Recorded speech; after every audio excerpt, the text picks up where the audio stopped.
everybody, welcome to the Improv. Someone as always, I'm your host, Spencer. With me today, I have a very special guest, and I always say that. So again, for those that always watch or listen along, you know that I like to pull an adjective, taking the first letter of the person's first name and putting an adjective before it. And boy, do we have a wonderful one today. Today I have with us, that's right, it's Zoinks Zane. Hey, how's it going, Zane? Nice to meet you, I Speedy realize Spencer. there's no adjectives that start with the letter Z. Now, elementary school was hell, man. All of their fun little games, torture on a child's psyche. I had torture in elementary school every time someone said tape dispenser, because because here's why. Because they would just like have a tape dispenser, and I would just hear Spencer, and I'm like, what? They're like, I'm not talking to you, and I'm like, what? And I'm like, well, they're like tape dispenser. But anything there was like a dispenser, soap dispenser, tape dispenser, anything like that, I would just panic because I thought I did something wrong and did not do anything. I did it during tests sometimes. I would hear like I need the tape dispenser, and I would say yes, and they're like, I was focused on your test. I'm like, sorry, I heard my No name. cheating. I Put your head down. Heads up, 7 up, but go the opposite. Put your head down. Heads down, 7 down. Anyway, let's dive into this. Look, my segues on this show are pretty like Paul Blart. They're like this kind of a segue. They just don't really work most of the time. Sometimes when they work, they're like really solid, but then most of the time they don't. Let's dive in and talk about you, though, Zane, because you're here as the guest on this show.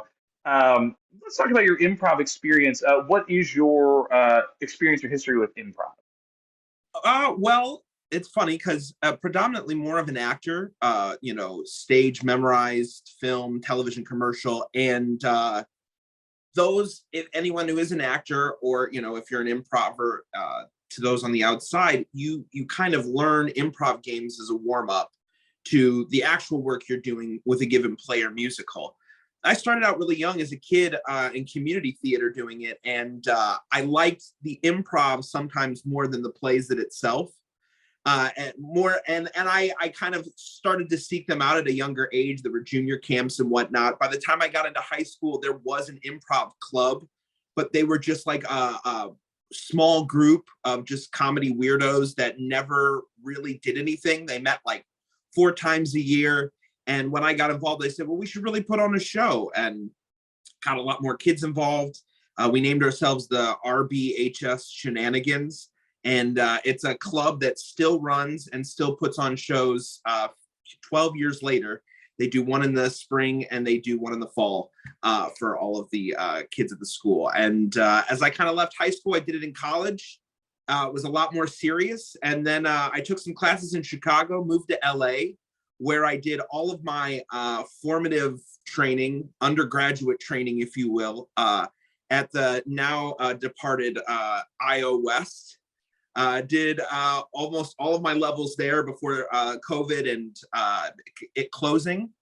And since then, just got into a great network of hilarious people in LA, like Spencer, Justin Donaldson, Hal Rudnick. I do a lot of shows with them on Tournament of Nerds. I've done some stuff in Second City, just kind of pickup stuff, and iOS, UCB. And now Dynasty Typewriter. So that's kind of where I am now with improv. It's a great tool to use. You'll use it in everyday life. And when you can just do it for fun and don't have to stress, that's when it's the best. Wow, that's all I need, really. You just basically promoted the show and the reason why I do it. So I think that's all we really need. That Good was night, everybody. I was gonna say with IO, it's so funny you say that because I was like, I'm so glad I got to graduate IO. Like, I'm one of the like OGs, and people are like, when did you graduate? I'm like, oh, I don't know, like 2 months before they closed. Yeah, I guess there's some credits and there's some drama around it.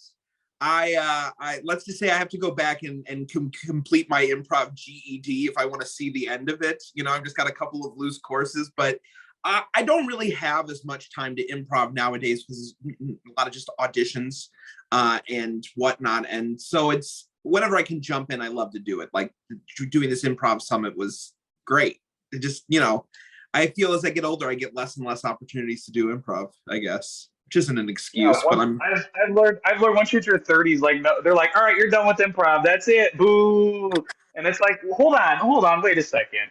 Like, look, people in their 30s and their 40s plus, like, look, we've got a couple of years on us when it comes to improv. Like, there isn't an age attached to improv, but I'll tell you, like, to get the maximum out of it, like to get something out of it that you're putting in, I think it really helps when you enjoy the group that you're with. Even if you're not on, 100% level with everyone that's in a troupe, a group, a circle who's ever doing it together, if you just have a couple of people that you really love what they're doing and you love the way that you're acting and improving in a scene when you're with them, keep those people near you and continue to kind of like do things. I know it can be a very solitary kind of sport process, but I think the more that you can kind of grow in the improv community, make connections, and then stick by the people you love, your work will also just exceed exponentially. and I think there is this whole idea about like age. I mean, I was making that joke about like once you hit 30, improv isn't for you because we notice that there's a lot of like people who do improv in high school and in college, and like when they do their like early on in their professional career, they do it in their 20s, but then they move on because they're off doing other things. Versus like the hardcore heavy hitters who kind Yeah. of go into their 30s, 40s, and 50s. So a lot of times people also write off improv as like a team sport that's for like college age students, and like once you hit your 20s, like, oh, once you're old enough to drink, oh, improv, boo.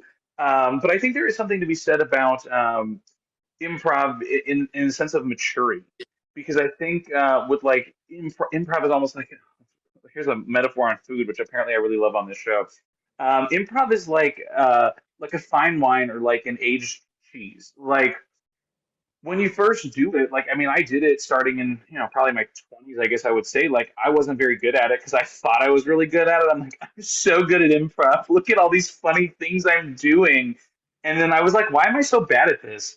And then I realized once I mean, still while I was pretty mature for my 20s, but once I was like in like my mid 20s, like I realized that like going to parties and drinking all night was not for me after like 23. Um, 23 and me, but it became like 23 and me not drinking anymore. That I realized, it really is about just doing a scene or like having a conversation with someone and like discovering the funny, letting the funny happen. Because again, improv, we always think of improv as being like funny, funny, funny, but improv is really just having a conversation. Like it doesn't have to be funny. We're just trained in it as being improv comedy, but there's dramatic improv, there's improv. I mean, you improvise in your everyday life and conversations. Yeah. But I think my point was that I was getting to was that like I've learned that the more that I do improv and the more that I start to understand improv now that I'm a little bit older, the fact that I start to understand improv more allows me to really hone in into my improv skills. Like if I had stopped like Yeah. in my 20s, I would just think that like I'm so funny with improv comedy, ha ha ha. But now I've learned like there's all these nuances to improv that it is getting up and just like making up stuff as you go, but there is more to it. Like you have to understand what your scene partner is doing if they're offering an initiation or if you're offering the initiation, physicality, space work, character choices, like telling a story. You can't just like Yeah. say things like, but playing around with all of that. And so I think if I don't know if you have any thoughts on that too, but I think that the more I've done it and the older I get, the more I understand how improv works in the grander scheme of things. I totally agree with you because I think that there's a life cycle of an improv performer that, everyone goes through. And it doesn't really matter what age you start, but whenever you kind of enter the arena, whether you do it consciously or subconsciously, what you're doing is, even though it should be off the top of your head and it should be fresh and from you, so many people regurgitate. And so you're doing Family Guy jokes, you're doing Family Guy characters or Simpson characters or whatever is in the line of making you laugh. You hold on to that subconsciously, and when you get up and you're trying to also make people laugh or make them feel something or just keep them engaged, you're kind of pulling from so much that and so it's really not you yet. You've got to peel off those layers and get tired of doing other people's materials before you can kind of branch off into your own. And then as you get older, I think as a younger improvs are afraid of the lull because they think it's just a voice sport. when the truth is you've got to accept the lull. It's just like you said, it's a human conversation. Those have lulls, those have drop-offs, those have distracting moments. And so I can tell how novice a performer is based on how much they kind of cling to the spoken word. What is the environment? What do you see? How are you making us see it? And then when I start to see those things kind of paired with everything else, I not only see a more advanced improver, but also someone who's just kind of like lived their life just a little bit more. Like you said, like when getting drunk at parties and doing improv shows is all you do and go to classes, like there's zero room for really life experience. It's only when you start to get away from it and incorporate those little mundane things, like that's the biggest thing that I learned from my teachers. It's like, it's not funny to get on a roofless rocket ship to Mars. It's funny when you can't return the DVD at Redbox because you don't understand their system. And we went from wacky and crazy to so minute and so mundane and so daily tasks that everyone in the audience can relate to it to some degree. And now they're dying and you haven't even told a joke. You're just up there frustrated with, you know, a familiar piece of technology. I think that's incredible. And off of that, like, so you're talking about like, you know, classes and improv and drinking at the bar after your show, because that's what you do in the improv like community. That's like the vibe of the cult of improv.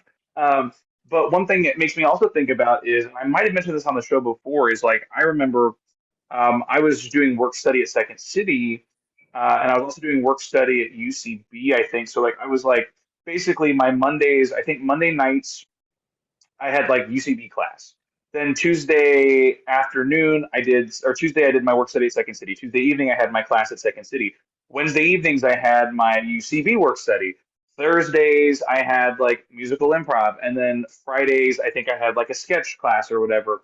And it was so much for me as far as like improv, comedy, sketch, all of this like world, that right after that I went to like auditions, and I did callbacks for improv stuff, and I was kind of told like, you know, like, this is what you can work on, blah blah blah blah blah blah blah. And I was like, okay, great. And so I was just like, kind of at one point I was kind of like, I feel overwhelmed, I feel a little disappointed at where I'm at with improv. So I was like, I'm just gonna stop. So I didn't touch improv for 6 months. Didn't take a class, didn't do anything. I stepped away for 6 months entirely. I went back to an audition 6 months later. I went to an audition, and I was like, I haven't done improv in 6 months. I was like, this is probably not going to work. Whatever, it's fine. I went to the audition. I got a call back, and I was like, why? I got a call back. And then I didn't book it. But I had asked for feedback, and they basically were like, I know you probably want feedback because, you know, whatever, you've auditioned for us a bunch of times now. And they said, honestly, it was much improved from the last time you did the audition. Whatever you're doing, keep doing it. And I literally in my mind was like, I didn't do improv for 6 months. I didn't do anything. So I'm supposed to just keep doing nothing. And I think it also made me realize like, it's not necessarily doing nothing. It's just that because I was like so hardcore of doing all this improv, all this Yeah. comedy, that I was overloading my brain with so much information. And from different schools, I'm getting different philosophies, that just like setting aside and not doing anything, my brain was like, oh, It cleared out the like, noise. right. And I was able to just play. And I think Yeah. that that's something that a lot of people really are concerned about, is not having the chance to play because they think they have to learn everything. But I've also learned that, like, take the classes that you want, take those classes. But if for some reason those classes aren't working, go to a different place. If those classes are working, great, do your classes. You're And not then, tied to a right, facility. You're not tied to a fundamental belief system. It's not like the Catholic right, Church. You know, exactly. when you Exactly. see those people on the street after, they will still welcome you. It's a safe Right. community overall. It's not Right. so divisive that way. But And but then it it's a is, matter you of know, like, everyone right, does their own thing and what they right. love. So And I've learned, like, for me, it's like I want to take all these improv classes, but I've learned, like, for me, I think I have enough of the background in improv. What I need now is to work with teams and get coaches, yeah, and like get out and actually do the thing, because that's where I'm going to step up, is just getting the reps in versus the classes, because I'm fine with the classes. That being said, this kind of actually leads me into another question I have before I ask that question. Do you have any plugs or any pitches, anything you want to share? With upcoming stuff, material that I'm working on and Yeah, whatnot. yeah, anything Well, you it's want to funny share. because I agree with that, stepping away from improv, and COVID really allowed for that, especially when we were in our homes. I think it was a good 6 months before the improv community was totally, at least a portion of them, cool with doing it online. And even then, finding a way, because it's so much of the give and take, to kind of be prepared for lag time, internet drops, and just kind of the workaround of how to do this from a webcam.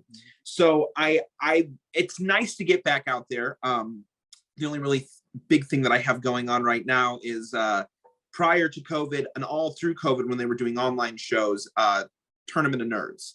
Tournament of Nerds is used to be my favorite show in LA to go to. I'm fortunate enough to be one of the revolving cast members that they have on. It's a bracketed showdown between fictional and non-fictional characters, past, present, living, dead, and they basically go up against each other and have a smackdown where they debate. Allows us to kind of play funny characters, celebrity judges, and Hal, don't you? I do, and I have been on the show as well. Yeah, so if you I've also done if Tournament you've of had Nerds. just a taste of Hal Rudnick, you're gonna want the whole thing. So Tournament of Nerds is at the Dynasty Typewriter in a couple of Saturdays, September 17th, I believe. Tickets are on sale now. Come on out, come laugh, come see some great comedians, costumes, characters, just some outlandish, crazy shit. That's why we're in the business of it. So yeah, Tournament of Nerds, we love it. Great. I love it too. And that leads me looping back into the other question, because I'm going to go back to when we were talking about doing the reps and stuff, going back to the whole like taking classes, doing reps. That kind of Yeah. leads me into the question of my final question. The reason why I kind of have this improv summit is a lot of times I have people who ask me, like, Spencer, well, you take a lot of improv. Where should I take improv? And they say it like Frodo or Bilbo Baggins or whoever that guy is. And this is how much I know about Lord of the Rings, because I just named two characters and don't know which one's the wizard. And I don't know if either of those are wizards, but it's fine. I'm thinking of the guy with the beard, Yeah. with the wizard hat. Yep. Ian McKellen, Oscar nominated for this role, of which I'm assuming is Bilbo Baggins, but I have no idea. Anyway, that being said, he's the wizard. I just know he's the wizard. Anyway, Reeling you back in. Reeling you back in. look, this is called the Improv Summit, not the Lord of the Rings Summit. Like, let's be honest here. I watched part of it on a plane and I couldn't get into it. And I was told, you got to see it on the big screen. Don't watch it on the plane. And I was like, I mean, agree with those people. I have nothing else to do on a plane, and I still couldn't get into it. So I don't know. I'm scared. Well, if you happen to find yourself on a plane and you're wondering, how am I going to do improv when I land in California? My solution and my answer to that question is you do improv wherever you're most comfortable. That, you're going to realize that like a lot of different people are at those classes for a lot of different reasons. Some of them their agent sent because they're just terrible at it. And you're going to have to deal with that beginner who's terrible at improv and work up through the ranks. There are snobs that have been through it before and have had Comedy Central specials, but for whatever reason they're on there, or they're teaching it and they're assholes and you don't want to be there. Don't be there. Don't do it. I think the improv community in LA has been highly reformed in the last couple of years by kind of not only the Me Too movement, but also just, people wanting to treat people equally and calling out these assholes. Kind of something I watched from the sidelines because I wasn't as connected with these people now, but I'm glad that it happened. And you should be too, because in order to do your best improv, you've got to be comfortable. That doesn't necessarily mean that you've got to go to the most prestigious training center or that has the greatest track record. I say go where you're comfortable. And the second part of that, as I already said, don't be afraid to go where, you feel your community is, or if you're firing on all cylinders with these certain types of people, follow those people. There is a reason. You're going to get your best material out when you're having the most fun, enjoying it, and not overthinking it. That's true. I love that. Thanks, Zane, so much for running us here on the Improv Summit. I did say that was the last question I had for you. But as always on the show, I am a giant liar. And with Disney Plus's Pinocchio coming out, actually, it just came out as of this, or it's in a couple. Anyways, once you see this recording, it'll be out on Disney Plus. The point is, I'm a big liar. So just as Pinocchio's nose grows, so does mine. And I do have another question for you. And that question, as always, is we've been talking a lot about improv. You want to do some improv? Oh, yes, and. Yes, and. Yes, and let's do it. Yes, and let's do it. All right, we're going to do some improv. So, Zane, what I need from you is an answer to this question. Do you want a location, a relationship, or a word? Oh, I'll take a relationship, please. Great. Would you like a location or a word? A word, please. Great. Would you like a location? Yes, please. Great. So the location is Moonbase Bravo. The word is remix, and the relationship is either, and you tell me which one you want, bear and cub, or a croupier, croupier and a gambler. A croupier? What's a what? A croupier, Croupier. A croupier? A Oh, croupier. okay, bear and a cub. Let's do bear and a cub. Great. At Moonbase Bravo, and the word was It was remix. remix. That's right. Okay, It great. was remix. Uh, and we're gonna see how quickly we can do a full scene from start to finish. Who would you like to initiate the scene? I'll start it. Great. All right. Thank you. My cub, look upon the shuttle you see before you. Long ago, the US government kept our people here. They sought it for a new world. They promised that we would come back, but we are not allowed to leave, young cub. You ask me why? Because without R. Kelly, we cannot remix the ignition. Without the We can't even ignition, start it without that song. We can't even start it. little one, it was the remix of Ignition that led our people here. It Was was what hot and fueled fresh the out the rocket kitchen. ship. I understand. It's It's unfortunate, physics, though. It's unfortunate that Mama had to roll her body to save us. Um, but there was the after party. We weren't allowed to attend. We must know our rightful place. And your mother did that. So when I brought you to this moon, I believed that we could remix the ignition, it was the hot first and time I fresh could, out the moon kitchen. and I could sip on Coke and rum. And Well, you were okay that I little like so what one, I was drunk. that's a treacherous path and you're a little too young. We'll leave the Coke and rum sipping to your pop-pop for now.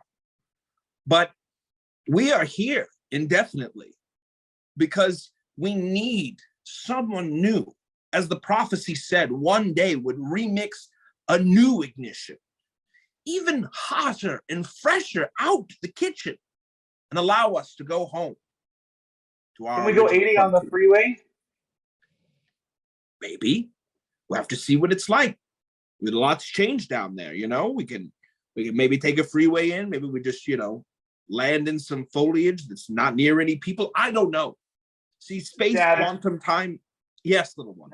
now I'm not trying to be rude, but this is really really high launch. Yes.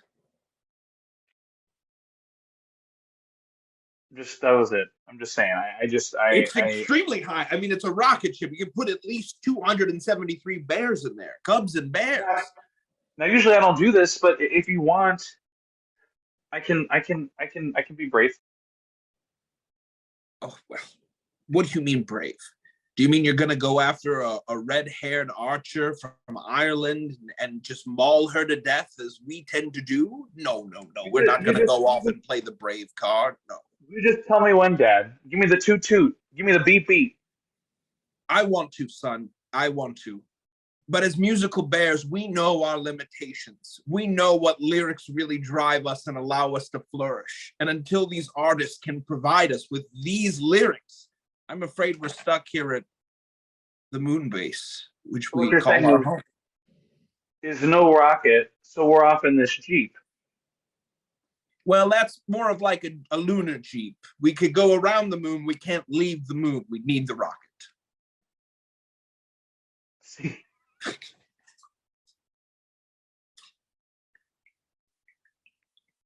I mean, I I didn't got hate you to this at break all. really quick.